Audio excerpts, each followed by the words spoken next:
Yeah, okay. So here's the green light, and we can begin. Also, markets flashing green in recent days, so happy times, at least for now. So just a quick introduction about myself. I used to be a retail trader. I used to be a computer programmer. I founded Forex Crunch. Some of you know me from back then, in 2008. Then I joined FX Street in 2018. My focus is on fundamental analysis. That's what we'll talk about today. I mean the ECB, and I lead FX Street's premium content. So yeah, and just quickly before we begin, for those of you who are new to FX Street and are not in the premium service, you can ask people who are here from the premium service and know it. It helps you unleash your trading powers and helps you trade. One of our strongest features of late is our great Discord community, really nice people. Asking excellent questions. My colleague Tomas Sayes and myself are very happy to answer. Feedback has been positive.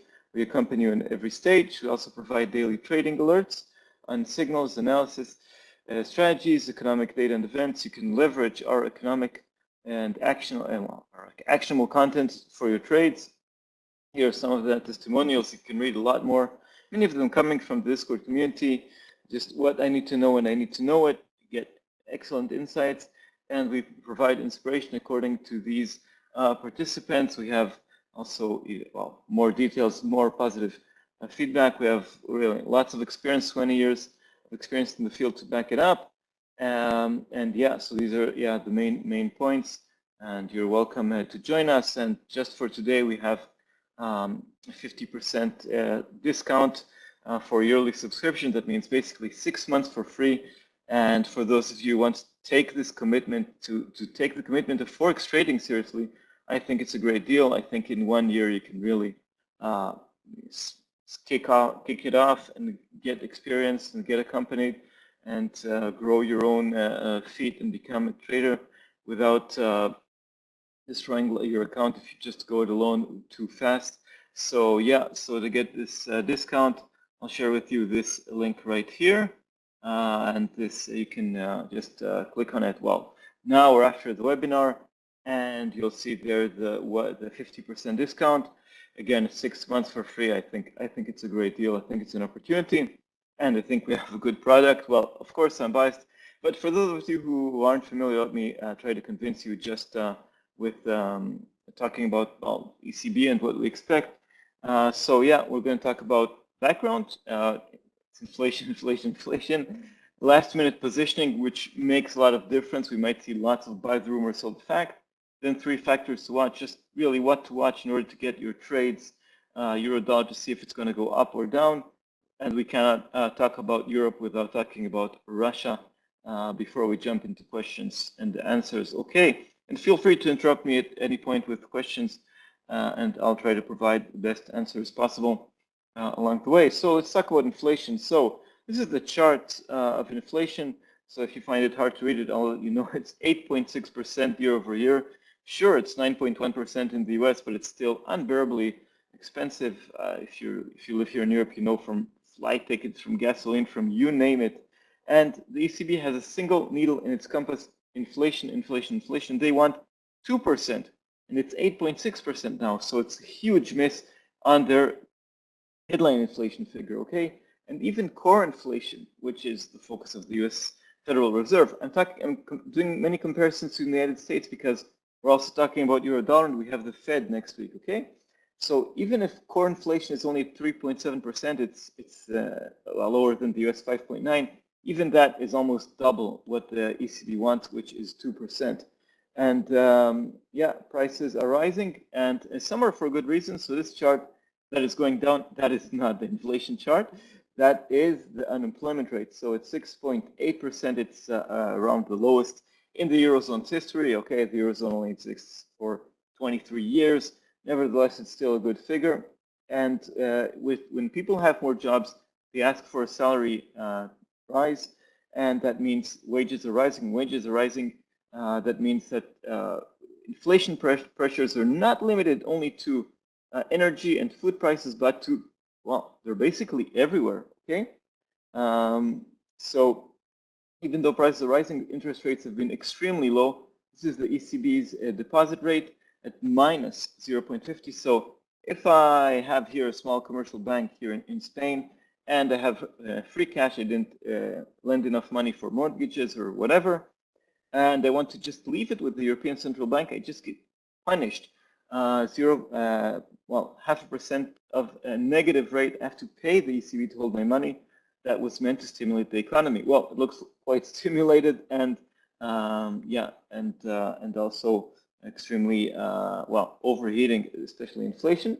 And so the ECB was busy fighting deflation for many years. That's why interest rates were low, and that's a horrible thing.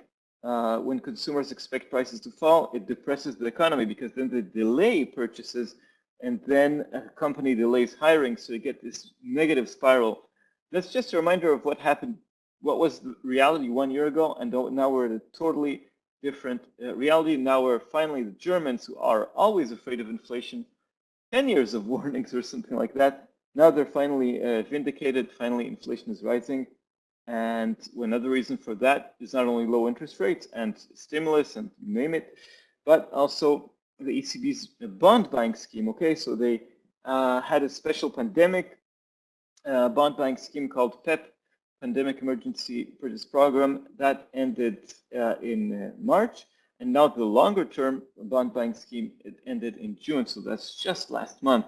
But in the meantime, the ECB's balance sheet almost reached 9 trillion euros. That's trillion with the T, but they ended it in order to raise rates. Okay, so this is the background for why they should raise rates. And I have a quick question here. You can just leave your analysis as a PDF or whatever for premium members. Well, that's a good idea. I have an article about it, which I can provide as a PDF for premium members. You can put that article in a PDF. Okay, so that's a quick answer.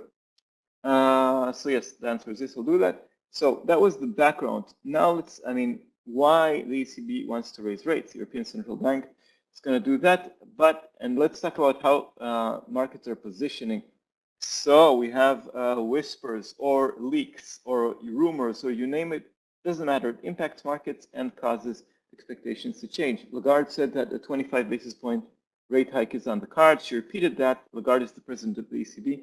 She said it over and over and over again, but just yesterday, Tuesday, sources talked to Reuters and then to Bloomberg and told them that a 50 basis points rate hike is on the cards. And that's a big difference, not only because it's double, but it would bring that negative interest rate to, erase it, bring it to zero, okay? So that's one thing to take into account. And markets moved yesterday. If you traded euro dollar, you saw a big spike. Hopefully you were long yesterday. Anyway, the ECB said that's July. We're now around July. Let's talk about September, because markets always think also about the next move. And any change in expectations means a change in currencies. Remember, changes in expectations, not changes in actual interest rates, make a difference in most cases. But now we might have a surprise in interest rates. So talking about the future, they said open the door to a big rate hike. That means 50 basis points. Okay, that would make a September to remember, and that hasn't changed. So markets still expect that a total of 100 basis points between now and September, 50 now, 50 later. But let's take you back just a few slides ago. We talked about the ECB ending its bond buying scheme, so ending printing euros. But we have a problem here. Italy is the Eurozone's third largest economy. Okay, it has a lot of debt. According to this thing I drew up quickly from Google, which you can do also by yourselves, around 135% debt to GDP ratio. It matters. It matters, of course, more than Greece. It's number 3 economy out of 19, soon to be 20. Croatia is joining the Eurozone next year. And higher, you can see here, France and Spain, is that without ECB bond buying, it is in trouble. Okay, it needs support from the European Central Bank to sustain its debt. And this guy, Mario Draghi, for those of you who, he's not the Prime Minister of Italy. He's talking now, he's in a Senate debate there in Rome, trying to salvage his government. He's seen as a source of stability. Why? Because he was a very successful president of the ECB, the one before Lagarde. And and doubt about his tenure, doubt about Italy's long-term sustainable debt is an issue. Okay, so another thing to take into account is what will the ECB do if bond markets once again begin, I mean, bond vigilantes, let's call them. If markets begin selling Italian bonds, it will make borrowing for Italy very expensive, and it could derail the Eurozone economy at large. So at the moment, right now, the latest news from Rome is that Draghi wants to continue. So that's good news. He wanted to resign just a few days ago. Let's see if he has support, but this is an important background figure to know. Okay, so let's talk about, you want to know what's going to move markets today? We'll focus on exactly 3 factors.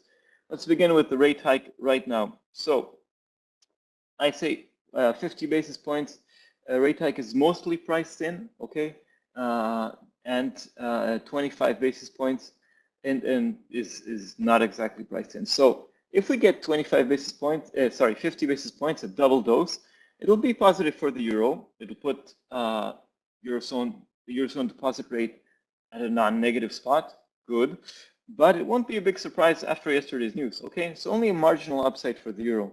But if we get only 25 basis points, it'll be a big downside surprise. So that'll be known immediately tomorrow, Thursday at 11:45 GMT, 1:45 here local time in Europe, okay? Then we talked about September. Again, we didn't have changes around that. A promise for a 50 basis point rate hike in September is fully priced in. Markets will begin thinking about November. Don't know if many of you can identify the person there at the top right on the screen. And we'll also begin thinking about November and December.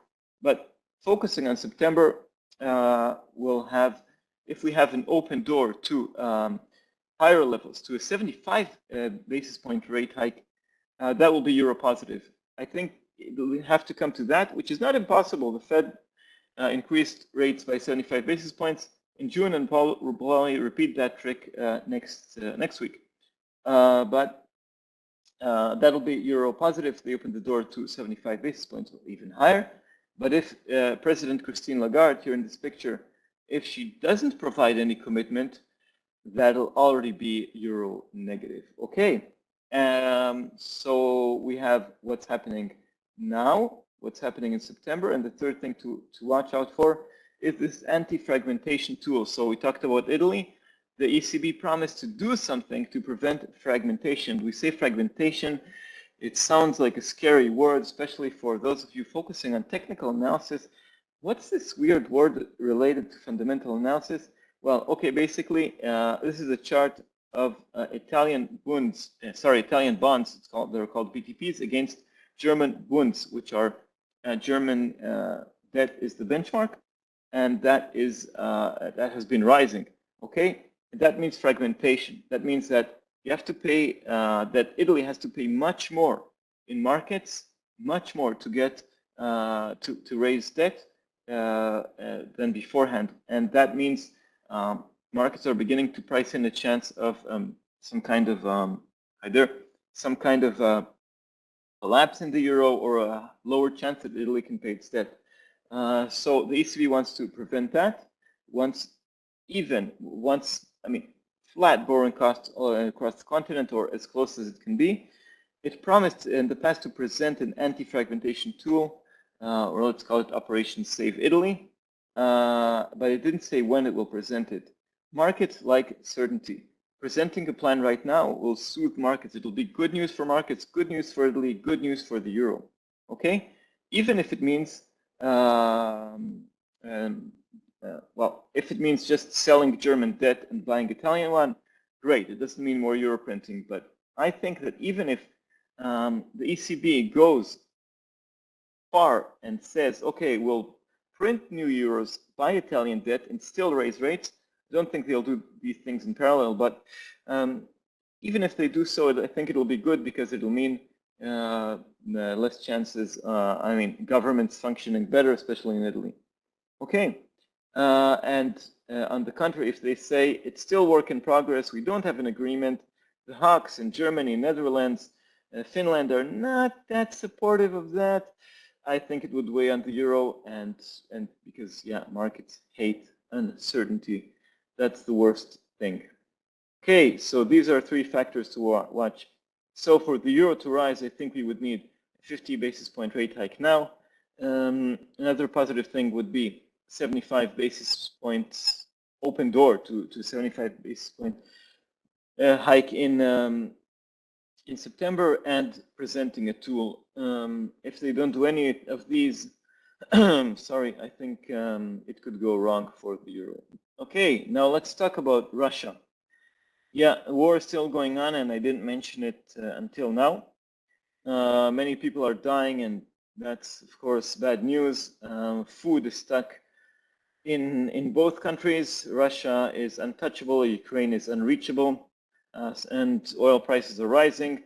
But the focus for markets right now is not about people dying or about lack of food in Sri Lanka, even if these are huge tragedies. The issue is, will Germany get Russian gas? Okay.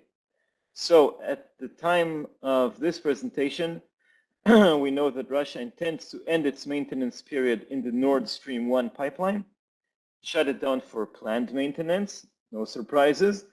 Sorry, and the idea is to open it up tomorrow, but Russia is not very reliable, to say the least, and Gazprom, the company behind flows of gas, is expected to resume flows tomorrow.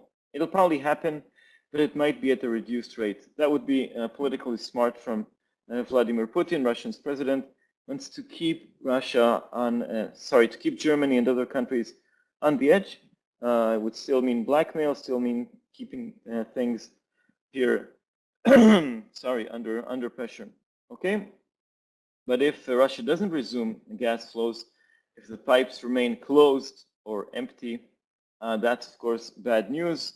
It would weigh on the euro, even steal the show from Madame Lagarde, which, and it would be bad news in general for the euro. Okay, let's talk about how Russian gas relates to monetary policy, and well, how German industry ties to monetary policy. If there's no gas for Germany from Russia, it would mean a deep German recession, because we need heat here in Spain, and we need gas for heating our homes in the winter. Winter here in Spain is not that bad. France has nuclear energy. Other countries also have a more diversified energy mix. Not Germany. Germany is heavily dependent on Russia, and its industry is dependent on Russia, not only households. And that would mean higher unemployment, less disposable income, not only for Germans, but also for everybody here in the old continent. And it would mean eventually lower inflation, especially core inflation, excluding energy and food. So I think that if, that's something the ECB is probably thinking about all the time. But if Lagarde says that Russian gas will impact monetary policy, that then it would weigh on the euro. Then we would begin watching every move from Russia even more closely. And I don't think she'll say that immediately. I think that would come in as an answer to a question from a reporter. If somebody asks her, what would you do if Russia cuts off gas supplies? Would monetary policy be tighter or looser? And she might have to answer. She'll try to dodge the question. That's what she does and what other central bankers do. But let's say she tries to answer the question. An honest one would be, well, we'll have a deep recession. That means lower inflation. That means looser monetary policy. So if Lagarde ties monetary policy to Russian gas, I think we'll have a weaker euro. Okay, so I think I bombarded you all with lots of information in a relatively short period of time. Feel free to ask questions. I'm not Lagarde. I will not dodge your questions. At least I'll try to answer them as best as I can. So feel free to answer. What I didn't put here is a chart of euro dollar, but I guess you all know it fell all the way to parity and even below parity. 99.52 was the low, and then it bounced back ahead of the weekend. one of the reasons it bounced back, I mean, the main reason I think it bounced was that US inflation expectations, according to the University of Michigan, fell, so that weakened the dollar. So we have a question here, two questions. So where can we find the latest analysis on the ECB? I'll provide the link to my preview right here. I'll look it up in a few seconds, and I'll make it turn also into a PDF. James says, well, very informative, thank you. Bond yields affect investors' willingness to invest into certain currencies. Sure, it does impact. If yields are high, in theory, it makes investing more attractive, but yields are high for a reason. It means there's a higher risk, higher perceived risk. So yeah, when yields are high in general, so in the Eurozone, you have different yields for different countries, but only one currency, okay? But if you compare, I think yields have the biggest impact in the US. When US 10-year yields go up, it has a positive impact on dollar-yen, on the dollar in general, but especially dollar-yen, and a negative impact on gold. And when German bonds, yields on bonds fall, it's negative for the euro, and when they rise, it's positive for the euro. Okay, I hope this answers the question. Yeah, nice to be part. Yeah, nice to have you here on board. Thank you. Which sources? I guess you're referring to sources related to, well, it's Reuters cited unnamed sources, okay, from the ECB regarding that 50 basis point rate hike, and regarding talk that Russia will resume gas flows. That came from two sources, but also unnamed ones. I think, I guess sources both in Russia and in Germany. Yeah, and yeah, somebody here has a question. Just shoot your question. Feel free. Yeah, your question is: there is possibility rate hikes 50 basis points September, and not this July.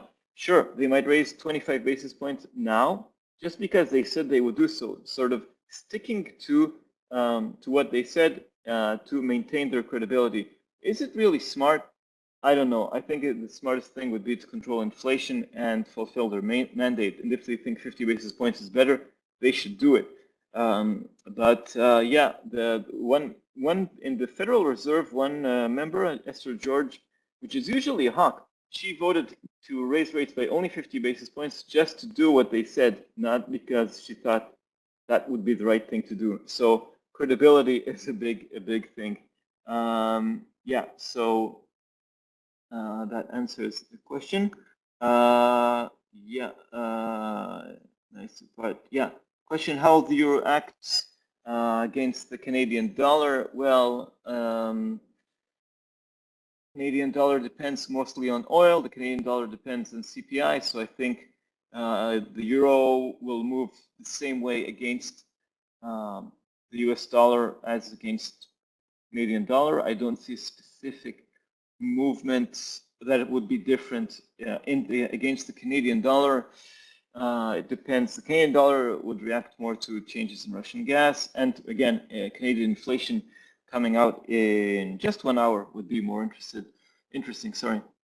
Thank you very much for the kind words, Raz. I think if there is rates question here at 25 basis points, here will go bullish on the release. No, I think it'll go down because 50 basis point rate hike is mostly priced in.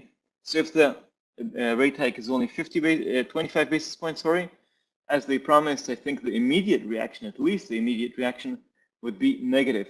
I think the overall reaction would be negative because it's mostly priced in. If to see a positive reaction from a 25 basis point rate hike, they would need to, well, present the anti-fragmentation tool just to save Italy, and secondly, to hint that they might raise rates by 75 or, well, 100 basis points in September.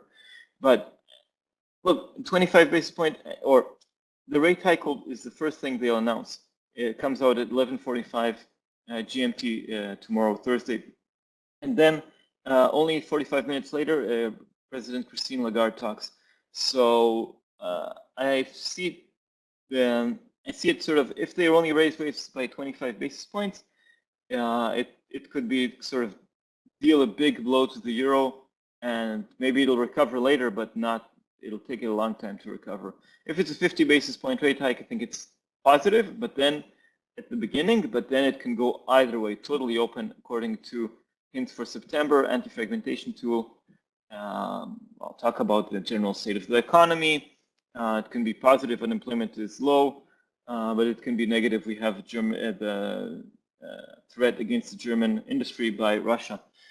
So I think the risks are more tilted to the downside because markets now expect a 50 basis point rate hike. Not fully priced in, but mostly priced in.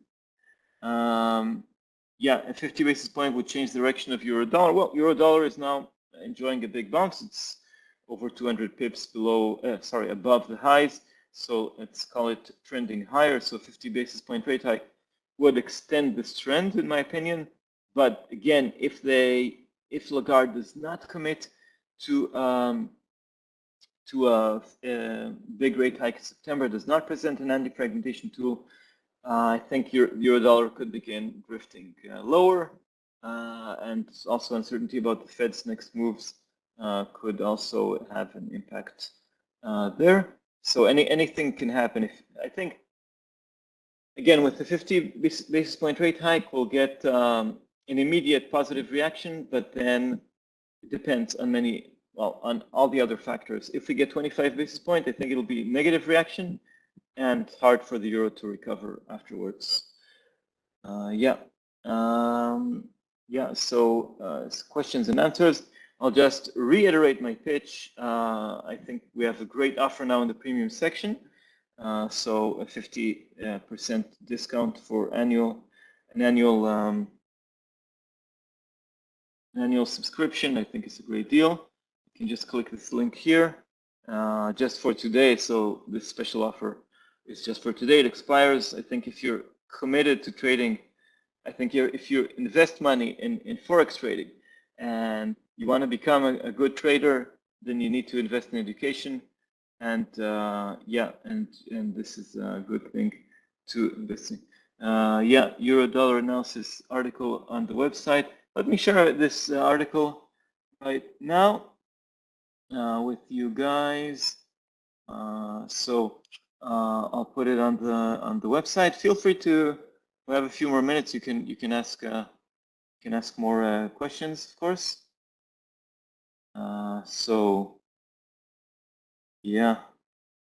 Cheese. Sure, I understand the question. I'm interested in investing. Yeah, I think investment takes or learning to become a good trader takes time, takes making mistakes, errors. So here's the preview, okay, that I wrote yesterday, and on the premium site you can have can tap into my knowledge, tap into my colleague Tomas Sayes's knowledge. We'll be covering it in real time in our community, both providing insights and responding to your questions in real time. I think that's a good advantage of the premium section. So if you're still not there, you're welcome to join. And I think the preview that I provided now is a good preparation as well. It sums up what I've talked about right now. Well, with a few more charts, so you can have it in front of your eyes if you don't want to listen once again or view once again the recording of this webinar. I must apologize for not having my camera on today. We have some kind of a technical issue. I usually like to show my face and my hands. It helps illustrating a point. But so I see here update on signal on the Australian dollar. That's signal on our premium service. We'll respond to it in the premium service. My colleague Tomas will comment on that right there on Discord. Any additional questions about the European Central Bank? Anyway, you can follow us on our Discord channel, Trading Studio. You can follow me personally on Forex Crunch and at Forex Crunch, sorry. The website is not mine anymore. I sold it last year, but I maintain the Twitter handle. And welcome to watch everything on fxstreet.com. Yeah. So yeah, finally going down, or well, Eurodollar jumped a lot on the news, on the report that ECB is seriously considering a 50 basis point rate hike tomorrow. So that also, I mean, that leaves more room to the downside, in my opinion. Again, if they raise rates by 50 basis points, promise to do more, present an anti-fragmentation tool, we can have a small initial positive reaction and then ongoing positive reaction. But again, 50 basis point rate hike would only be confirming the rumor, and we might even get a buy the rumor, sell the fact, especially if they don't promise anything new. Yeah. Yeah, so in the premium we get, you get signals, and you get access to our analysis, very actionable content. More information about the offer. Yeah, if you click on the link I've shared before, let me share the link once again. You reach our sales page and you get all the details about everything you get there. So, share it once again. I find it hard to copy now the link. Oh, here it is. I got it wrong.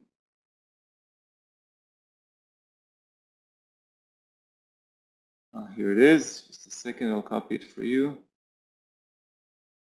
So yeah, if you click here, right now I finally managed to paste it. Yeah, with all the screens here. Oh, I pasted it. Thank you for the help. Yeah, my problem is that I love to trade. This leads me to over trading, making me lose money. Yeah, so I think that with the help of our premium service, you can become a better trader. Trade more responsibly. Well,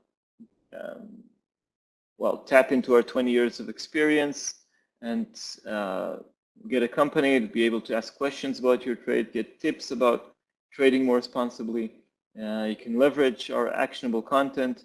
Our idea is to help you become a better trader, not only provide signals, of course, and get the best practices, and following our trade plans by doing, and yeah, learning also from our community. We respond to questions from everybody. So yeah, and if I can give one tip here in this free webinar, is never risk more than 2% of your account. Okay, so even if you lose that 2% of your account, lose it again and again, you'll still learn something.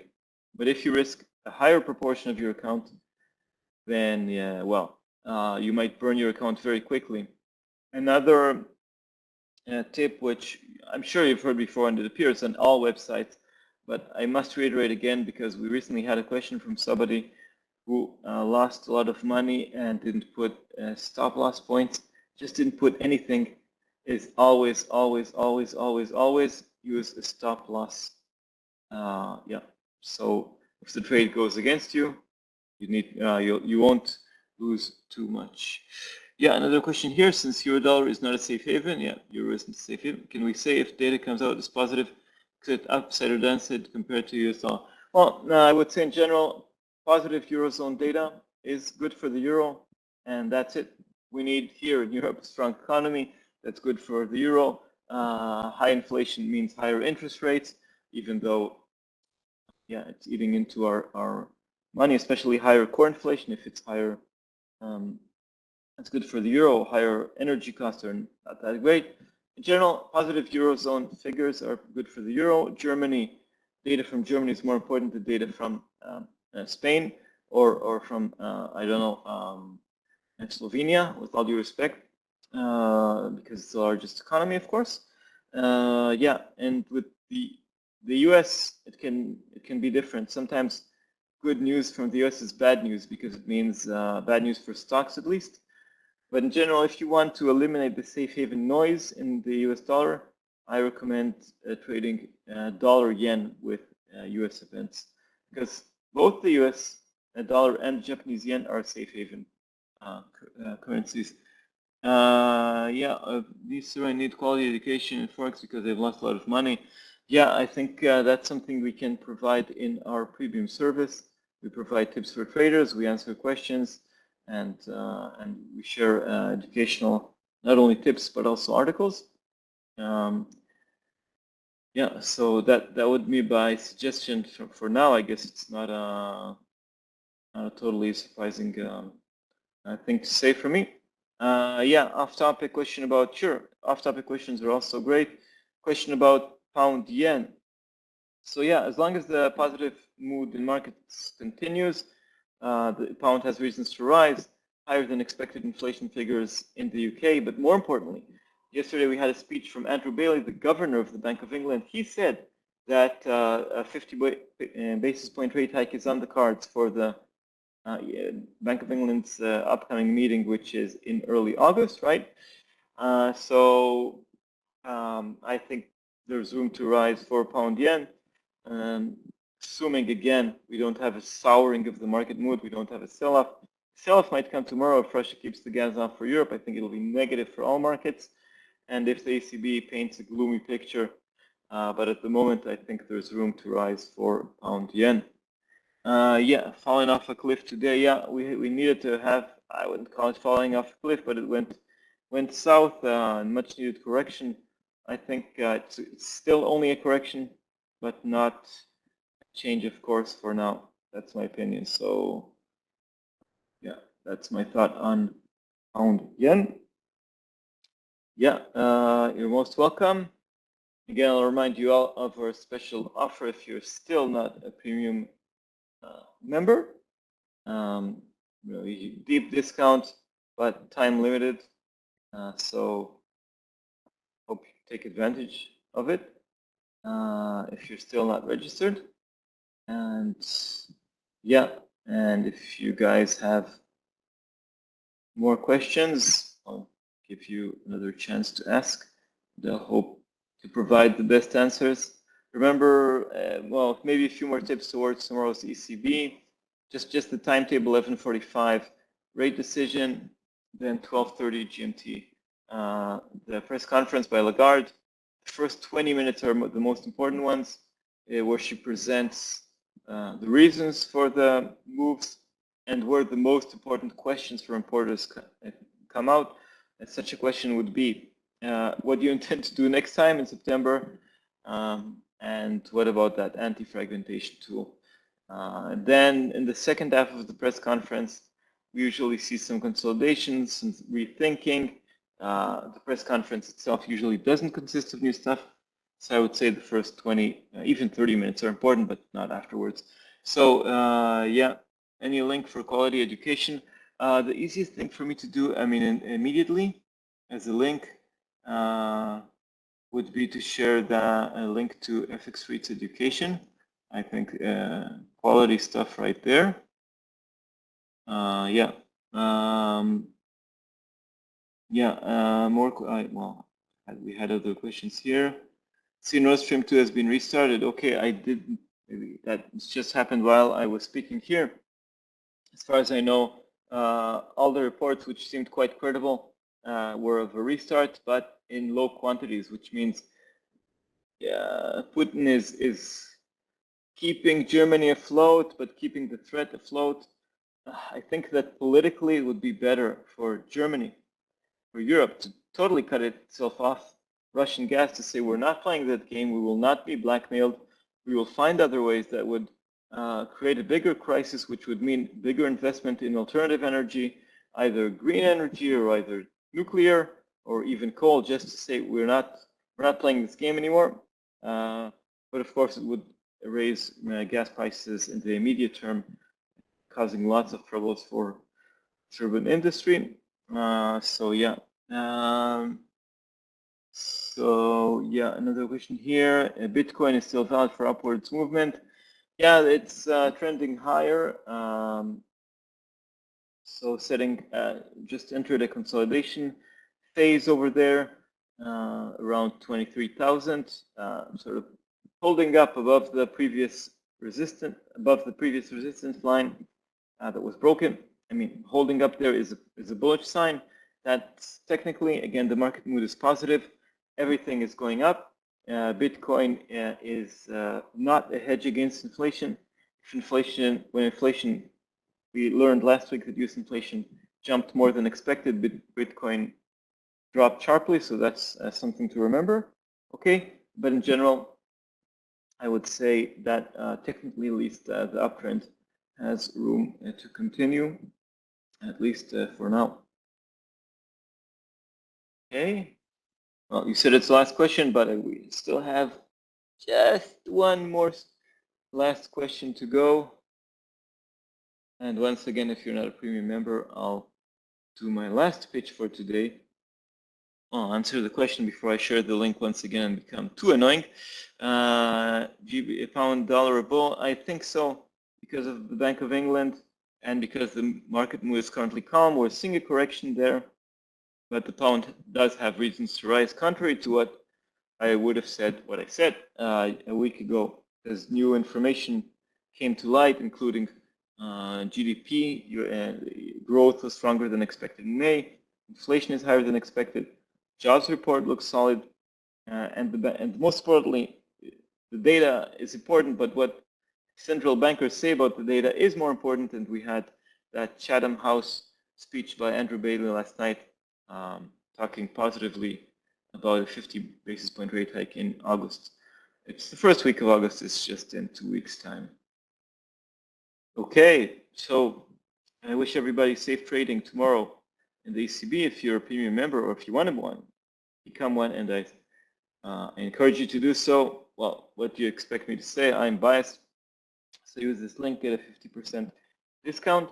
Anyway, if you're new to markets and not sure what to do, I would suggest just observing it or trading only in a demo account and getting a feel of markets before fully jumping in.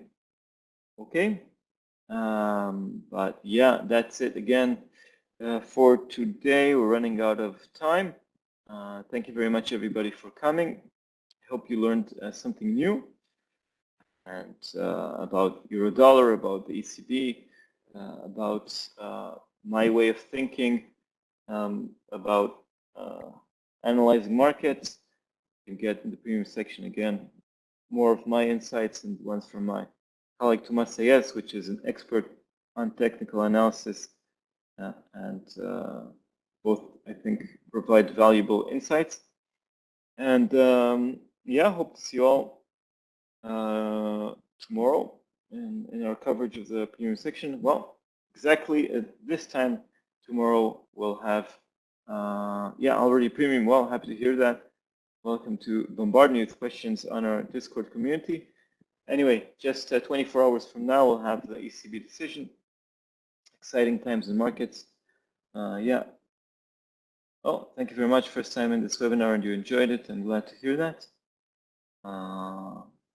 Yeah, we all like to hear kind words. We all have an ego. Me too.